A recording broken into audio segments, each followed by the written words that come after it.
हे friends, स्वागत है आप सभी का movie stock movie explain channel पे, जिस पर आज मैं रिकैप करने वाली हूँ मैड मैक्स के पार्ट 1 को, यानी कि जो रिलीज हुई थी 1979 में। तो चलिए अब आपका टाइम बिल्कुल भी ना वेस्ट करते हुए शुरू करते हैं इस वीडियो को, वो भी स्पॉइलर वार्निंग के साथ। लेकिन उससे पहले मेरी एक छोटी सी रिक्वेस्ट, वीडियो को लाइक, शेयर और चैनल को सब्सक्राइब करने की।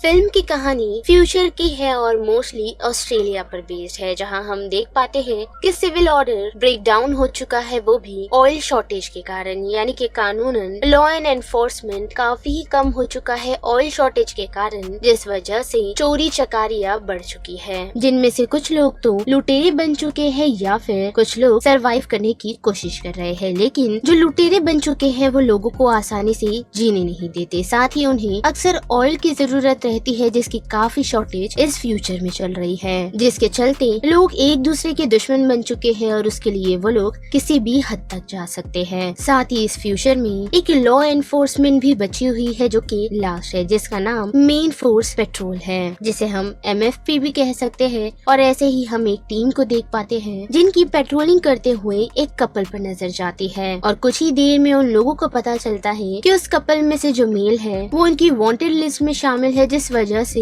वो MFP के ऑफिसर उन्हें पकड़ने का डिसाइड करते हैं। लेकिन जाने से पहले काफी ही देर हो चुकी होती है, क्योंकि वो कपल ऑलरेडी अपनी कार में बैठ वहाँ से भागने का डिसाइड कर चुका है, जिसका पीछा वो MFP के ऑफिसर कर तो रहे हैं, लेकिन वो कपल उनका एक्सीडेंट करवा देता है। जिसके बाद ये सीन मूव होता है हमारे लीड कैरेक्टर मैक्स की तरफ, और हम देख पाते हैं कि वो भी MFP ऑर्गेनाइजेशन का एक मेंबर है, जैसे रिसेंटली उन्हीं हादसों के बारे में पता चला है जो उन कपल्स ने किया है, जिस वजह से वो उन्हें पकड़ने का डिसाइड करता है, जिसमें वो कामयाब तो होता है, लेकिन उन कपल्स की चालाकी के कारण उनकी कार क्रैश हो जाती है और ब्लास्ट के कारण उन दोनों की मौत। जिसके साथ साथ हमें ये भी पता चलता है कि मैक्स की एक छोटी सी फैमिली है, जिसमें उसकी काफी लविंग वाइफ जैसी है और साथ ही उसका एक छोटा बेटा। जिसके दूसरे दिन हम देख पाते हैं कि मैक्स MFP के गैराज आ पहुंचा है, जहां उसे उसकी नई पुलिस कार दिखाई जाती है, जो इस बार काफी स्पेशली बिल्ड की गई है, वो भी VH पावर्ड, और साथ ही उसमें सुपर चार्ज भी है, जिससे मैक्स काफी एक्साइटेड हो जाता है।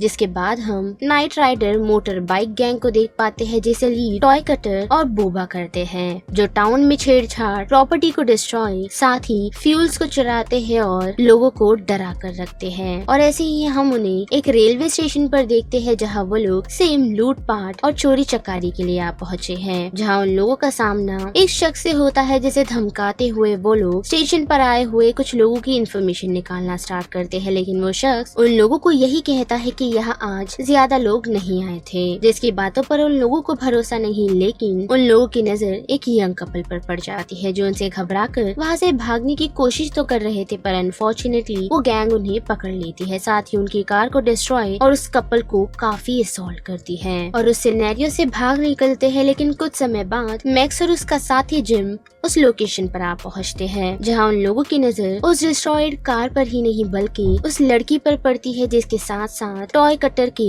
एक यंग मेंबर जॉनी पर, जो वहाँ से भागने की कोशिश तो कर रहा था, लेकिन लड़की के कारण उसने वही रुकने का डिसाइड किया, जिसे जिम अरेस्ट कर लेता है और अपने पास कस्टडी में रखने का डिसाइड करता है, और उसकी मदद से वो टॉय कटर या फिर उनकी टीम का पता लगा सके, जिसे वो ले जाकर उस पर काफी टॉर्चर करता है। पर जैसे ही जॉनी को वो कोर्ट में ले जाता है तो वहाँ कोई भी विटनेस नहीं होते। साथ ही कोर्ट में ये बताया जाता है कि जॉनी की मेंटल स्थिति भी ठीक नहीं है, जिस वजह से उसे रिलीज करने का डिसीजन सुनाया जाता है। और फिर उसी रात हम देख पाते हैं कि जिम सिटी का एक नाइट क्लब विजिट करता है, जहां हम जॉनी को उसकी पुलिस मोटरसाइकिल से छेड़छाड़ करते हुए देख पाते हैं, जिस वजह से दूसरे दिन जिम की बाइक काफी हाई स्पीड हो जाती है और ब्रेक न लगने के कारण वो रोड से नीचे गिर जाता है, जिससे उसे काफी चोट आती है और उसकी बाइक भी खराब हो जाती है। पर फिर वो गाड़ी उधार लेकर अपनी गाड़ी यानी कि अपनी मोटरसाइकिल को MFP के हेडक्वार्टर ले जाने का डिसाइड करता है, लेकिन रास्ते में फिर से जॉनी उसकी उस कार को भी क्रैश कर देता है, जिस कारण गूस और घायल हो जाता है। साथ ही हम टॉय कटर को देख पाते हैं, जो जॉनी को उत्तेजित करता है, यानी कि उसे भड़काता है, यही कहते हुए कि उसे गूस को जला देना चाहिए या फिर उसे मार देना चाहिए, जो वो करने में कामयाब होता है। और हम देख पाते हैं कि उस वजह से जॉनी जिम की कार को जला देता है, जिस कारण जिम जिंदा ही जल जाता है, जिसे यहाँ से नजदीकी हॉस्पिटल तो ले जाया जाता है। पर जैसे ही मैक्स अपने दोस्त को मिलने के लिए हॉस्पिटल के आईसीयू में आ पहुँचता है तो उसकी हालत देख वो काफी घबरा कर फीफी के पास पहुँच अपना रेजिग्नेशन सबमिट कर देता है, यही कहते हुए कि उसे डर लगता है, साथ ही उसकी फैमिली को उसे सेफ रखना है। लेकिन फीफी उसे इन विचारों के बारे में वापस सोचने के लिए कहता है, लेकिन हम देख पाते हैं कि मैक्स का वापस आने का इरादा नहीं। साथ ही वो अपनी फैमिली के साथ अपने पैनल वैन में एक ट्रिप लेने का डिसाइड करता है, पर रास्ते में जाते हुए वो लोग अपने स्पेयर टायर को ठीक करने का डिसाइड करते हैं। और उसी दौरान जैसे अपनी बेटी को लेकर आइसक्रीम लेने के लिए थोड़ा आगे पहुँचती है तो वहाँ उसकी मुलाकात टॉय कटर और उसकी गैंग से हो जाती है, जिससे वो जैसे तैसे बच तो निकलती है और आकर मैक्स को उनके बारे में बताती है, जिससे घबरा कर मैक्स अपनी फैमिली को वहाँ से लेकर सीधा एक रिमोट फार्म में आ पहुँचता है, जहाँ उसकी एक दोस्त रहती है जिसका नाम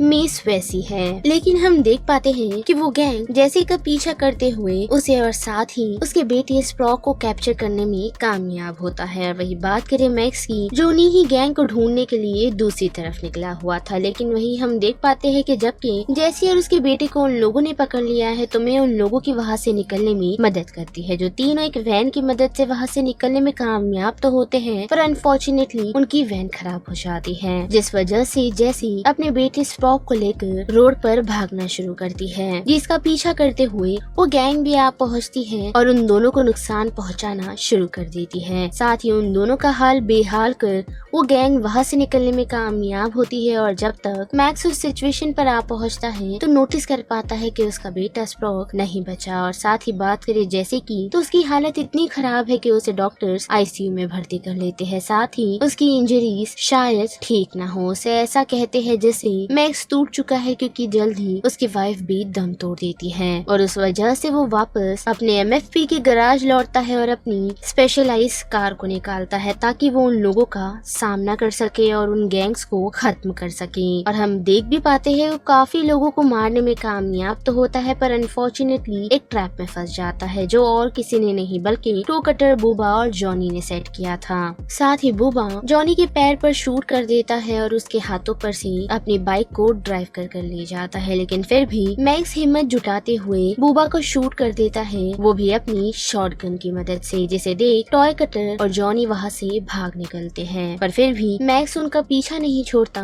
और टॉय कटर का पीछा करने लगता है, जिस चेजिंग सीन के दौरान टॉय कटर एक ट्रक से टकरा जाता है, जिस कारण उसकी बड़ी ही दर्दनाक मौत हो जाती है। और काफी ड्राइव के बाद मैक्स को फाइनली जॉनी मिल जाता है और नोटिस कर पाता है कि वो एक टूटी हुई कार के पास मरे हुए ड्राइवर के बूट्स चुरा रहा है। और जैसे ही मैक्स वहाँ पहुँचता है तो जॉनी उससे यही कहता है कि उसने इस ड्राइवर को नहीं मारा है, साथ ही उसकी फैमिली की मौत में उसका जरा भी हाथ नहीं। साथ ही जैसे कि हमें पता है कि जॉनी की मेंटल स्थिति ठीक नहीं, जिस वजह से मैक्स उस पर थोड़ी रहम दिखाने का डिसाइड करता है, जिसके लिए उसने टूटी हुई कार से उसका पैर बांध दिया है, जिससे पेट्रोल लीक कर रहा है। और उसके कुछ ही दूर में उसने सिगरेट लाइटर जलाकर रख दिया है, जो किसी भी वक्त ब्लास्ट हो सकता है। लेकिन साथ ही उसने जॉनी के पास एक सॉ रख दिया है, उसे यही कहते हुए कि अगर वो हैंड कफ को काटता है तो लगभग उसमें 10 मिनट जाएंगे, लेकिन अगर वो अपने पैर को काटता है तो उसमें 5 मिनट। यानी कि जॉनी को बचना है या नहीं वो पूरी तरह जॉनी पर डिपेंड करता है। और जैसे ही मैक्स अपनी कार को लेकर वहाँ से ड्राइव करता हुआ थोड़ा ही आगे निकलता है तो हम देख पाते हैं कि वो कार ब्लास्ट हो चुकी है, पर मैक्स रुकता नहीं और ड्राइव करता हुआ वेस्टलैंड की तरफ बढ़ता जाता है। और यहाँ पर ये पूरी मूवी का रिकैप खत्म होता है, जिस बारे में आप सभी की क्या राय बनती है उसे लेकर आप मुझे कमेंट सेक्शन में बता सकते हो। साथ ही वीडियो पसंद आई तो वीडियो को लाइक, शेयर और चैनल को सब्सक्राइब करना मत भूलिएगा। बाकी मैं मिलूंगी आपको फिर किसी मूवीज या सीरीज की रिकैप के साथ। तब तक के लिए आप movie stock movie explain channel के बाकी वीडियोस को एंजॉय कीजिए। Till then bye.